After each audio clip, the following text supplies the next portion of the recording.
Look at this Look at incredible that. specimen, my friend. You see the way See it the moves? cast, the vibrant That wattles? is not That a is quite the bird. discovery, That is a Explorador. feathered A true wrecking ball wonder of wearing a nature. helmet made of keratin. Are you If sure you think we're the going most the right dangerous way? thing in the It looks Australian spooky. rainforest Should is we a keep spider, going? you have I don't know, clearly it feels never wrong. crossed I paths think with the something is southern watching us. cassowary. It doesn't chirp. It doesn't hop away. It stands there, 6 feet of prehistoric rage, staring right through your soul with eyes that have seen the rise and fall of mammals and decided they were unimpressed. Ow! Oh, did that thing just kick the camera? Stay back, keep the shield up, and for the love of everything, don't let it see you blink. Welcome to the Ledger. I'm currently hiding behind this incredibly thin piece of cardboard, trying to maintain a shred of professional dignity while staring down a creature that is essentially a raptor with a bad attitude. My name is the Ledger Explorer, and my job is to bring you the truth about the world's most misunderstood animals, even if that truth involves me being chased through the brush by something that weighs more than I do. Today, we are looking at the southern cassowary. Most people think birds are fragile, delicate things that need hollow bones and soft nests to survive. But evolution didn't bother making the cassowary fragile. It kept the heavy legs, the sharp claws, and the pure, unadulterated territorial instinct of a creature from a different epoch. We are going to break down how this bird functions, how it manages to survive in some of the densest environments on Earth, and why it is the one bird you should never, ever try to feed. Grab your notebook, keep your distance, and watch your step.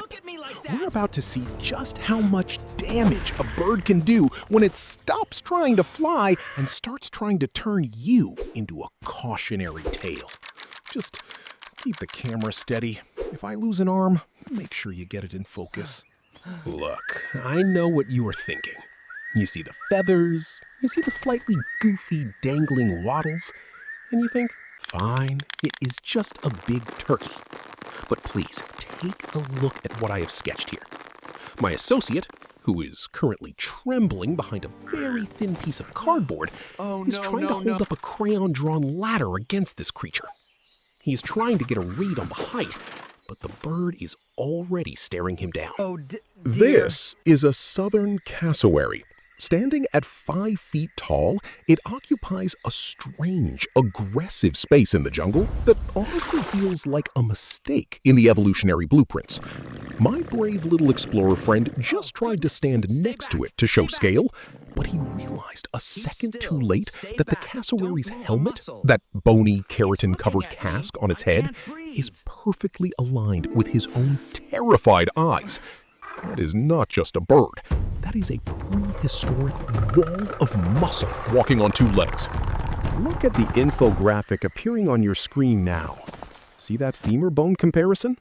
An average human thigh bone is basically a toothpick compared to the dense structural engineering of the cassowary's lower leg. When we talk about size, we are not talking about a pet. We are talking about an animal that weighs nearly 130 pounds, most of which is concentrated in a frame that is designed to move through dense rainforest underbrush as if it were not even there. My explorer friend is currently trying to measure the reach of those legs with a wooden ruler that he definitely borrowed from a classroom, but he just realized the bird is watching the ruler with intense suspicion. He is sweating through his stick figure skin. And the eggs? You have to see the scale of these things. Imagine trying to palm a heavy emerald green stone. A cassowary egg is roughly the size of a human hand, but it feels like it weighs as much as a small boulder. My friend just tried to hold one up to compare it to his own head, and the weight imbalance tipped him right over into a puddle of ink. It is almost funny if you ignore the fact that everything about this bird is screaming for you to keep your distance. If you are finding these sketches as fascinating as they are dangerous for our little paper friend, make sure you are subscribed to the Ledger so you do not miss the rest of this breakdown. Look, I know what you are thinking. You see the feathers, the wattles, Look and right you think, there in the canopy. fine, That it is plumage, just a it's big absolutely turkey. magnificent. But look at this. My associate, who is trembling behind a very thin piece of cardboard, is failing miserably to measure the height of a bird that looks like it just stepped out of a nightmare involving a mohawk and a leather jacket. Oh, he just dropped his ruler. The bird tilted its head. That is not curiosity, my friend. That is target acquisition. Now, let us stop looking at the monster for a second and look at how this absolute unit actually starts its life, because it is surprisingly humble. It begins in a bed of fallen leaves and rainforest debris, tucked away in a nest that is essentially a pile of sticks built by a very dedicated single father. That is right. In the world of the cassowary, the dad is the star. He incubates the eggs for nearly 2 months, barely eating, just standing there like a feathery sentinel. When that egg finally cracks, out pops a creature that looks like an oversized, angry chipmunk. Seriously, they have these adorable brown and cream stripes that act as the perfect camouflage against the dappled light of the forest floor. You would almost want to pick one up, if not for the fact that the father is currently watching me with the intensity of a prison guard. My little stick figure assistant tried to hand feed one of these chicks a berry earlier. He is currently being chased in a tight circle around my drawing board. The growth rate here is frantic. Within a few months, those stripes fade and the juvenile starts to adopt that sleek, jet black plumage. I know. They are basically undergoing a goth transformation that would make any teenager jealous. During this stage, the bird is testing the limits of its environment. By the time they hit the 18-month mark, the apron strings are cut. This is the moment of truth. They have reached independence. Imagine being a teenager and being told, okay, you are now a 4-foot-tall dinosaur. Go figure out how to navigate a dense Australian scrub where everything wants to scratch, sting, or trip you. They shift their diet, moving from the easy pickings of small insects and fallen fruit to a more complex, territorial foraging routine. They begin to claim the jungle floor, transforming from a skittish chick into an absolute lord of the underbrush. My assistant just tried to jump into the sketch to document the transition, and he got his foot caught in the ink. Now he is hopping around on one leg, trailing graphite dust all over my clean page. I really need to hire someone with more field experience. If you are enjoying these messy, ink-stained explorations, hit the subscribe button. Look, I know what you are thinking, and it's just a big turkey, right? No. You see that inner toe? That is not a claw. That is a 4-inch switchblade crafted by millions of years of evolution.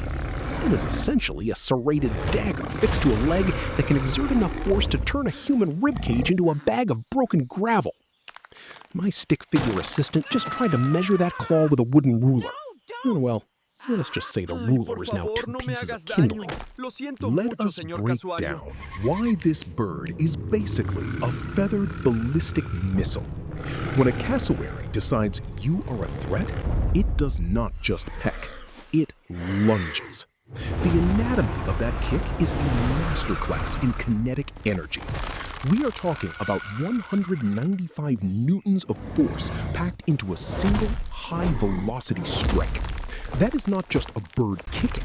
That is a hydraulic piston firing off. Imagine a heavyweight boxer hitting you with a sledgehammer, but the hammer is also tipped with a razor-sharp bone spike. The tendons in those legs act like massive elastic bands, storing potential energy that snaps into kinetic force in under 15 milliseconds. My poor explorer friend tried to use a cardboard shield to catch the impact. You can see the result right here on the page. He is currently embedded in the fibers of the paper, looking rather startled. Then there is the casque. You know, that hard, keratinous helmet sitting on top of its head. Recent research suggests it is a resonator. It is designed to pick up or emit low-frequency sounds that can cut through the dense, cluttered noise of the tropical rainforest. That leads us to the deep boom. This bird produces vocalizations so low that they are barely audible to the human ear. It is an infrasonic rumble that travels through the ground, vibrating the very dirt beneath your feet. It is a way of saying, I am here, and you should probably reconsider your life choices while standing a mile away. While my partner tries to record these sound waves with a broken pencil and a paper cup, I am busy documenting the sheer physics of it all. It is terrifying, really. You are standing in the middle of a forest, the ground starts vibrating, and suddenly a 6-foot bird with a prehistoric crown and a dagger toe emerges from the shadows. It is not hunting for food. It is just letting you know that the forest floor is its property, and you are currently trespassing on prime real estate. If you are enjoying these deep dives into the mechanics of the natural world, consider hitting that subscribe button. It helps us keep the lights on, and more importantly, helps me buy more cardboard shields for my assistant, who is currently begging to be erased from this page. Please, take this one. He is trying to hold up a crayon-drawn ladder against this creature, and it is going about as well as you would expect. The poor guy is shivering so hard he is erasing his own legs. See, when we talk about the southern cassowary, we are talking about a dinosaur that never got the memo about extinction. But the real friction starts when we show up with our sandwiches. The cassowary has a memory like a steel trap. In areas where people visit, these birds have learned that humans are basically mobile vending machines. If you wander into their patch with a bag of chips, you are not just a hiker. You are a delivery service. They do not care about your personal space. They want that lunch. And when you decide to hold on to your bag, you are suddenly locked in a standoff with a creature that can deliver a kick equivalent to a heavyweight boxer with a switchblade attached to its toe. My explorer friend thought he would show everyone the proper way to back away slowly. He is currently halfway up a tree because he tried to offer the bird a stick instead of a snack. He is currently trying to hide behind a flimsy cardboard shield he drew himself. Don't hurt me. Let me tell you, that piece of cardboard is not rated for prehistoric defensive maneuvers. If you find yourself staring one of these down, the only real safety protocol is to keep your eyes on the bird, keep your bag closed, and back away without making any sudden jerky movements. Do not run. You cannot outrun a bird that runs at 30 miles per hour through dense, thorny brush. The bird is at home. You are the one invading the living room. Beyond the immediate danger of a picnic gone wrong, there is the heavier, sadder reality of the landscape. These birds are disappearing because we are carving up their home into smaller and smaller islands of green. They need huge, continuous tracts of forest to roam and feed. When we build roads through their territory, it is a death trap. These birds are the true gardeners of the rainforest. They eat fruit that would otherwise be too large for other animals to process, and they travel for miles, planting seeds through their droppings. Without them, the entire structure of the Daintree changes. The canopy begins to thin, the plant diversity drops, and the forest loses its pulse. We are losing the engineers of the woods because we cannot stop building fences and highways in their dining room. My colleague is currently trying to write a "Do Not Feed" sign on the ground with a very dull pencil, while the cassowary is actively using his backpack as a nest. If you ever find yourself walking in the ancient Daintree, keep your distance and leave the forest exactly as you found it. We have started a project to help track the migration paths of these birds, and if you want to see the maps we are building, check the link in the description. The artifact should be right here. I think we have all learned something today. Specifically, I have learned that bringing a wooden ruler to a fight with a bird that has been perfecting its combat techniques since the Cretaceous is a tactical error of historic proportions. My apologies to the ribs I cracked in the process of gathering this data. But joking aside, there is a serious gravity to what we see in the cassowary. These creatures are not just relics of a forgotten era.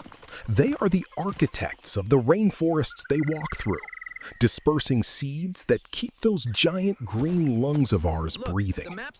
When we lose a species like this, we lose a gear in a machine we do not fully understand. I know it is tempting to see these birds as monsters, but they are just survivors. They are holding on to a patch of territory in a world that is shrinking fast because of us.